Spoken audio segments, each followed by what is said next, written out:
In short, आप अपनी ज़िंदगी में देखो कि आप किस चीज़ को होल्ड करके बैठे हुए हो। वो कोई थॉट भी हो सकता है, वो कोई इंसान हो सकता है, वो कुछ भी हो सकता है। तो ऐसी चीज़ें ना जिनको हम होल्ड करके रखते हैं, वो हमारी ज़िंदगी में कोई खुशी तो ऐड नहीं करती, उल्टा वो हमारी ही एनर्जी को चूस लेती हैं, सक कर लेती हैं।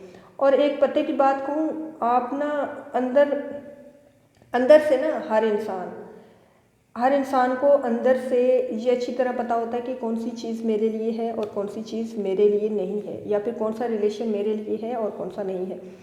पर हम ना लेट गो नहीं कर पाते, बाय बाय नहीं कर पाते, एंड अपनी अटैचमेंट की वजह से, अपने इमोशंस की वजह से तमाम गैर ज़रूरी चीज़ें, गैर ज़रूरी लोग निकाल दें अपनी ज़िंदगी से सबको, जो आपको सर्व नहीं कर रही।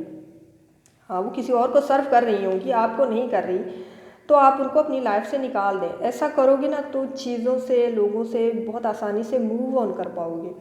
थोड़ा सा टाइम लगेगा, मगर आप कर लोगे। और